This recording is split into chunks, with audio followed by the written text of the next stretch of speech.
Hello, folks. Welcome to another depressing episode of Aghast. Today's gonna be a real piss-off. Here's what we have in store for you. Amazon, shipping containers, real estate, gun collections, and troublesome kids. If you're thinking all you need now is Care Bear plushies, and you've got the shopping cart of a psychopath with a high limit on his bastard point card, you're not too far from the truth. Today, we will be investigating the fucking horribleness of Todd Kohlhepp, the Amazon review killer. I'm John. And I'm Kat. And this is Castbox.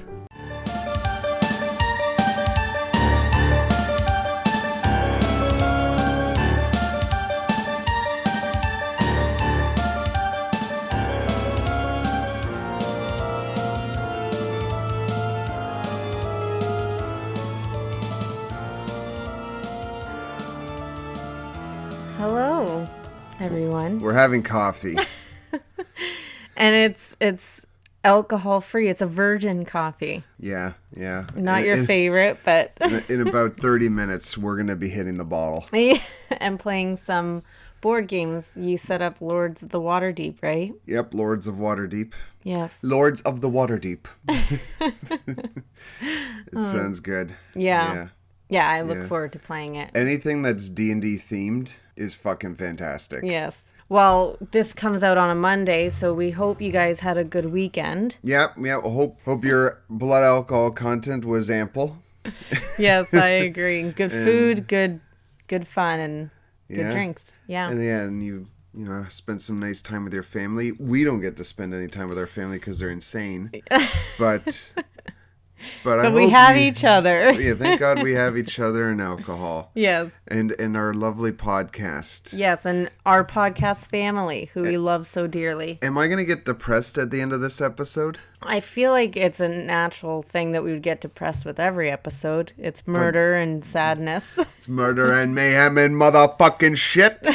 So let's get to it, shall we? Why don't you give us your beautiful disclaimer? Okay, so folks, if it hasn't become already apparent, we joke around, we keep things light as best we can. Inject some comedy. We inject comedy where we can, maybe some impressions, maybe some impersonations, but this is true crime. These are real events, and these are real murderers and real victims. And one thing that we share is our fucking hatred of fucking assholes. Bad people. And their families, and so we insult them. If their families are bad, they're like always Texas bad. Chainsaw. They're always fucking Not bad. always. Whatever. No. All right. So what we're trying to say is, if lighthearted true crime, where we insult the fucking murderers and rapists, is not your cup of tea, then maybe you should try coffee or being a bit of a grown-up and try a different podcast. We will not be offended, and we can appreciate if we're not your jam. Yeah, we don't give a fuck like if you don't like us. But for the rest of you, welcome. And let's fucking get through this together. Yes, thank you for joining us. Cheers. Okay. All right, now let's get on with the goddamn show. Yes. So today we'll be talking about the Amazon review killer. Oh God, it sounds like a woke person. It sounds like definitely not. Is there like a Yelp killer? There's probably the Google reviews the killer. Craigslist killer. There's is this a Zoomer killer? All right. So Todd Kohlhepp was born March 7th, 1971. Is this the killer? Yes. He's a Gen X killer. Sure. Wow. So he was born March 7th, 1971 to parents Regina and William Samspell. His mom and dad divorced when he was around 2 years old. His dad moved from South Carolina to Arizona, and his mother remarried a year later. Todd and his stepfather didn't get along at all and fought constantly. Typical stepfathers. They're always bastards. His stepfather would be physically abusive towards Todd. He did spend some time on and off with his grandfather, but was also said to be abusive as well. So we're entering that line here of nature versus nurture with Todd. Nope. Mark one for nurture. Everyone, take a drink for nurture. As a child, Todd was described as troublesome. Troublesome? When he was in nursery school, he would destroy the property of other children and would be aggressive towards them. Oh, yeah. That's troublesome. Yeah. That's aggressive towards other children and... That's not troublesome. That's fucked up. Okay. That kid's a problem. So his outbursts went beyond people. He sadly displayed his cruelty to animals as well. Oh, fuck this kid. He would shoot dogs with BB guns, and on one occasion, he killed his fish by putting bleach in the tank. Despite not seeing his father for nearly 8 years, Todd always asked to go live with him. At the age of 9, Todd was admitted into a mental facility, and those that worked with him described Todd as explosive and preoccupied with anger. Oh, sounds like some of my exes. By the time he was a teenager, he became incredibly difficult to handle. His mother and stepfather were also now separating, so in 1983, his mother finally granted Todd his wish and sent him to live with his biological father in Arizona. Todd took his father's last name and began working. Todd's father had a hobby of collecting guns, which Todd shared with him. They would also make bombs and blow things up together. Things didn't... Father-son time. Jesus, bombs. Things didn't go as Todd had hoped, though. His father would spend a lot of time with other women and not a lot of time with Todd. Todd tried going back to his mother's, but she would come up with excuses for him to stay at his dad's. In 1986, 15-year-old Todd had a crush on his 14-year-old neighbor. One evening, she was alone babysitting her 2 siblings. Todd grabbed a gun from his father's collection and walked over to her house. He threatened her with the .22 caliber, took her back to his place, tied her up, put tape on her mouth, and raped her. Jesus, at 15 years old? He couldn't... He did not have a crush on her. He was fucking obsessed. Yeah, like it was an obsession. That's so fucked at that young to do that. He continued to threaten her with brutal death if she told anyone about this. After the ordeal, he walked her home but proceeded to threaten her, saying he would kill her younger siblings if she said anything. And I couldn't find out during my research how it got reported, but it did. So I don't know if she went forward or what happened, but it did get reported and Todd was arrested. Good. He was charged with sexual assault, kidnapping, and committing a dangerous crime against children. He pleaded guilty to kidnapping, but for some reason the other charges were dropped. What? But he did receive a 15-year sentence for this and had to also register as a sex offender. 15 years for a 15-year-old. That's not too bad. Yeah. I expected... So he was obviously tried as an adult, I assume? Good, as he should have been. So court records revealed that he was diagnosed with borderline personality disorder and had an above-average IQ of 118. Oh, fuck. The last thing you want is an a psychopath who's intelligent. The judge in the case said Todd was very bright and advanced academically, but he is behaviorally and emotionally dangerous. Kill him. Get rid of him. They didn't think he could be rehabilitated. Todd served his sentence and was released in August of 2001. While in prison, he graduated from college with a bachelor's degree in computer science. Why do we fucking let criminals get education? Well, maybe that's part of rehabilitation. No. Yeah, no, fuck that. You're just stubborn. No, they should be hit with paddles every fucking day, at the very least. He moved to South Carolina where his mother lived. He worked as a graphic designer from January 2002 until November 2003, when he started attending Greenville Technical College. He eventually transferred to the University of South Carolina upstate. Even though he was a registered sex offender, he was able to obtain his real estate license. He lied on his felony charges on his application. In 2008, he graduated from university with a Bachelor of Science and a degree in Business Administration Marketing. Oh, for fuck's sakes. This is so ridiculous that he's this educated. Thanks to his real estate license, he was able to build a pretty successful firm where he employed 12 other real estate agents. He was described as outgoing and professional, but it was said that he would make sexual comments to the female agents and would watch porn at work. Sounds like your coworker. He would also boast about his gun collection. Just as a cherry on top, you know? Hey, sweetie, want to check out this Pornhub video? Hey, take a look at my pictures of my guns. Yeah. Like fucking loser. In August of 2016, Todd hired 30-year-old Kayla Brown and her 32-year-old boyfriend Charles Carver to do some cleaning, on his 95-acre property in South Carolina. Is it just me, or does it piss you off as much when pieces of garbage are successful? Yes, I imagine it pisses most people off. But like it's an extra piss off. Kayla had already known Todd because she had been hired to clean a few of the houses under his real estate firm. When they arrived on August 31st, Todd asked them to wait outside while he ran back inside his home for a quick second. When he came back out, he wielded a gun and shot Charles 3 times in the chest. Holy fuck. Immediately after murdering Charles, Todd grabbed Kayla, who was in complete shock, and handcuffed her. He forced her into a shipping container that he had on his property, where he chained her up by the neck and would keep her there to be his sex slave. Holy fuck.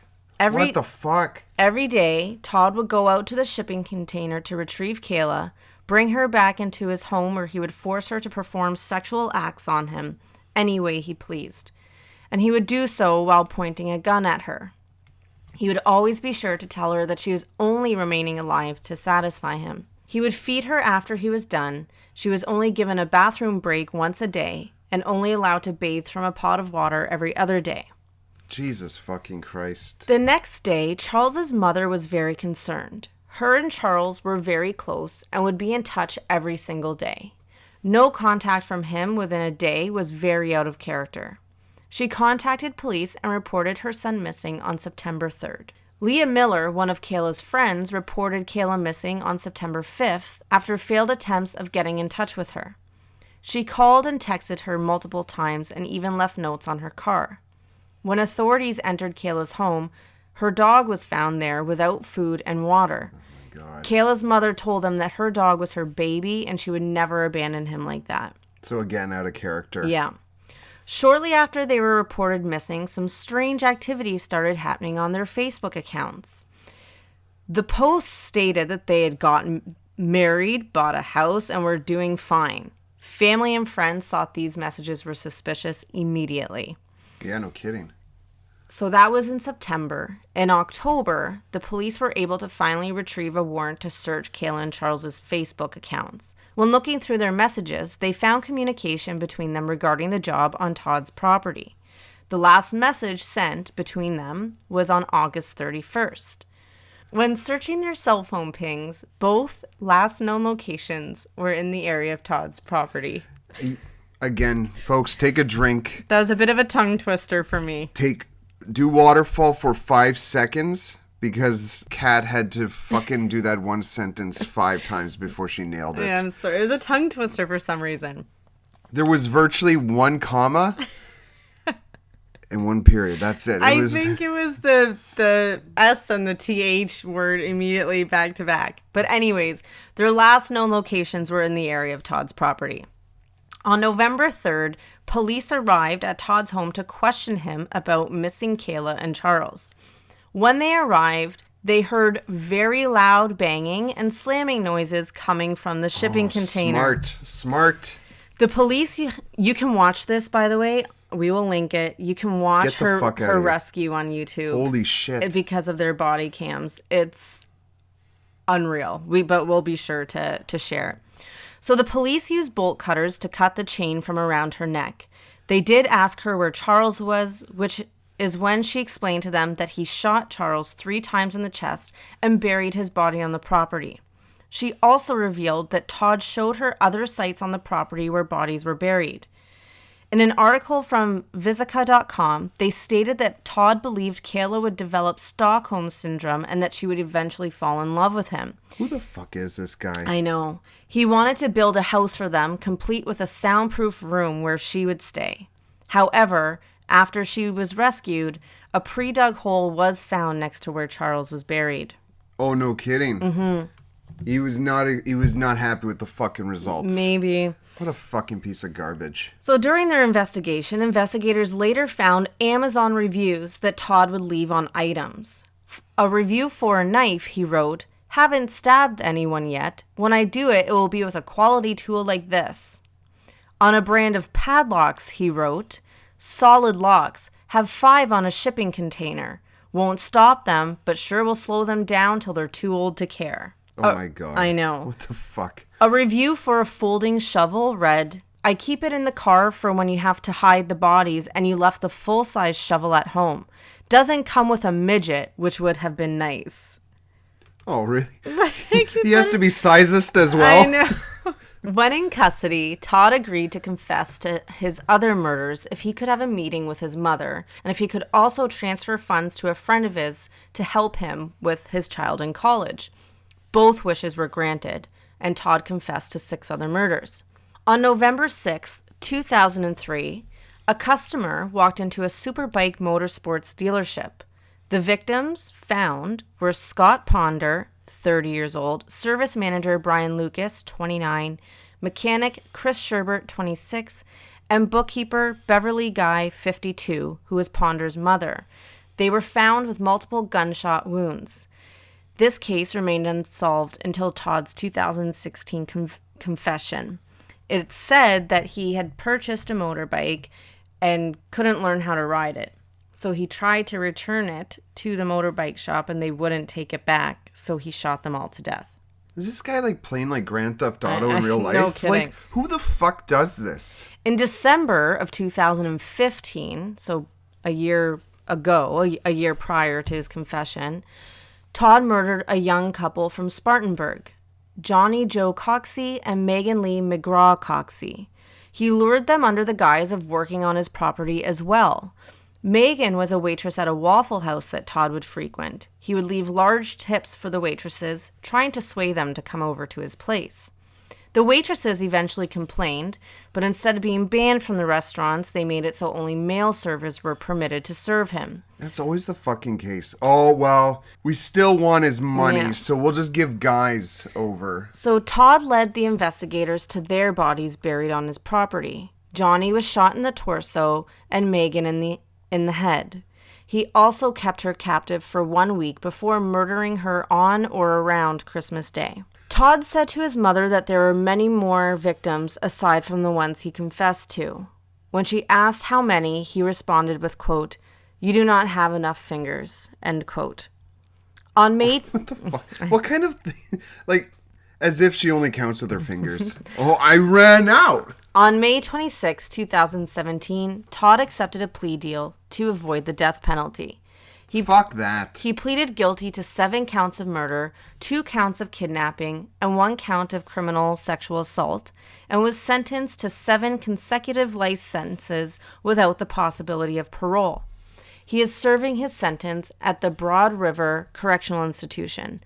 Now, I will say that it could be very likely that the families were willing to accept the plea deal to find out where their loved ones were buried. That is the usual case where they will accept the offer of a plea deal to the criminal so they can get closure on the murders of their loved ones. I totally get that. But you just want him to fry. In August of 2020, some of his belongings were sold in auction and all proceeds were given to the victims' families. So some additional facts that I just thought were interesting is that his firm did close down after his arrest. I feel bad for the employees getting shafted and unemployed, but I'm sure they're all doing fine. One of his teachers claimed that Todd was a bright student and that she did not observe any violent streak or anything remarkable in him. Did she volunteer this information? Yeah, this was all in interviews and reports. And Cherry Lawrence, one of Todd's best friends from university years, said that Todd seemed like a decent person and she found it difficult to believe that he could even commit these heinous crimes that he was convicted of later. So he was faked it pretty well. He was a wolf in sheep's clothing. Yeah. He should be dead, though. I think justice is not served. He should be dead. Such a tragic thing to happen, to just think that this woman is being hired to clean a property that she has done a few times in the past, and her boyfriend is just murdered in cold blood in front of her. Isn't that awful? Yeah, that is awful. It's fucking ridiculous. And she probably thought she was safe with her husband there, right? Like, okay, I'm going to a stranger's property, but my husband's there, so it should be fine. Mm-hmm. So that's him, eh? Mm-hmm. Well, he looks like a piece of fucking shit. Jeez, he's a fat guy, too. He's got tits. Well, I don't think he was...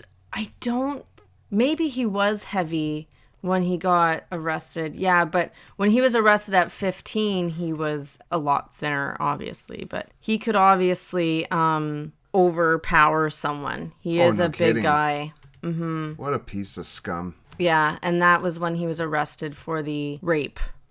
God, this guy should have been fried right from the start. The fact that they said that they didn't believe he could have been rehabilitated just makes me think like he should have been kept in prison.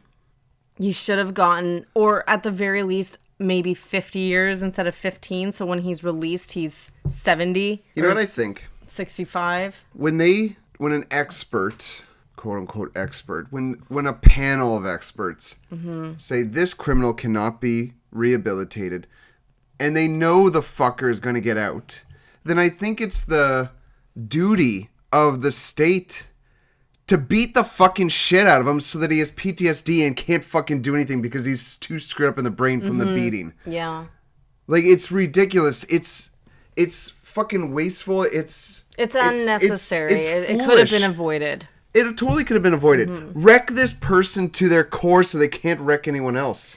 You don't have to yell in my ear. Sorry, I'm just so upset. Like, this fat fucking piece of garbage, this disgusting pervert, does that to so many people. And like, most of his murders are just like random fucking events. He was pissed off that he can't fucking ride a motorbike because he's so fucking fat and stupid. And just like, what a survival story for Kayla as well. That's her there. Oh, good for her. And like, so he held Megan for a week, but Kayla was held for 2 months. So it truly makes me think he did have an obsession with her, and like a sick, twisted love for her, like how he hoped she would get Stockholm syndrome. Oh, totally. So I can't even imagine though the survivor's guilt that she may have, of having seen her boyfriend murdered. And she was in complete shock too when I was doing research for this, like he was, after Charles was shot, she was stunned, frozen, so he was able to handcuff her and drag her to the shipping container fairly easily with very little fight because she was just completely overcome with shock. God, what a monster. So that is why he's dubbed the Amazon review killer, though I think it's like stupid to even, it's like a fame thing, right? Like to even give him that kind of name. So yeah, no kidding. I'm glad though, despite him, I'm glad that he'll just rot in prison now until his last breath. I wouldn't be upset if he was found hanging in his cell miraculously, like he somehow was depressed and he just hung himself. Yeah, maybe. And like the cameras, quote, air quotes, weren't working that day. Just Epstein this fucker. For fuck's sakes. You know how when you go to the pound, like the Humane Society? Yeah. And you see, oh, there's a dog. And so they're like, okay, would you like to go into the room and spend like a half an hour with the dog? And you're like, yeah, I would love to do that. So they put you in the room with the dog. And that's when you get to bond, and yeah, they should have rooms like that in courthouses or in prisons or whatever, where victims can be like, oh, would you like to be in a room alone with the murder of your child? And yes, I would love that. And then you just get like a half an hour of uninterrupted time in a room to just do whatever you want to. That's a better idea. That's such a better idea. I don't know why this hasn't been implemented yet. I know. Like, it's not fair. These fuckers, this piece of garbage, he's smart enough to probably not make many enemies in fucking prison. Yeah. Like, he's probably gonna die from old age. Oh, he will, yeah. And so the fucking taxpayers have to pay for this piece of garbage, for the bed he sleeps on, the food he eats, the clothing he wears. He should be fucking butt-ass naked in a frozen cell eating fucking rat shit. I don't know what it is in the States, but I believe the last time I looked for Canada, the average prisoner, just one prisoner, is $51 a day. Oh, that's fucking to stupid. Like house. What a waste of fucking money. Yeah. So anyways, we'll wrap that up. That is the story of the Amazon review killer, Todd Christopher Kohlhepp. Okay, sorry. So how many years did he get? How many consecutive sentences? 7 life sentences? Yeah, he got 7 consecutive life sentences. Okay. All right. So after this, we'll take 7 shots. Okay, so and you guys have to too. Take 7 something. Yeah, take us in some pictures. We also drink responsibly. Yes, we don't endorse, Don't overdrink. No. But take another drink too if you hate him as much as I do, because I really hate this guy. Yeah. I can't wait to forget about him. Well, we'll go play our board game now, and hopefully it will be argument-free. Yeah. We'll let you know next week how many fucking curse words were thrown at each other. They're always heading my way. You know, that's the cross I bear for being the better board game player. John likes to cheat, everyone. I don't fucking cheat. All right. Thank you for joining us. Thanks so much, folks. Take care now. You can check us out on YouTube at Catam Concoction. That's CATAMCONCOCTION. And on Instagram at cast_Aghast. Remember, there's a silent H.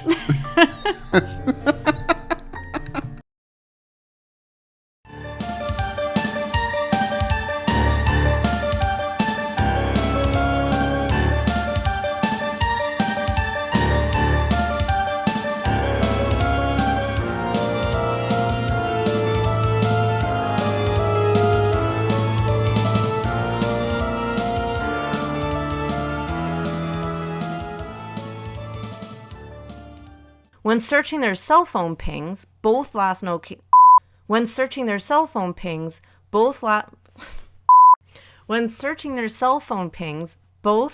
locations were in the area of Jesus Christ. Shut up.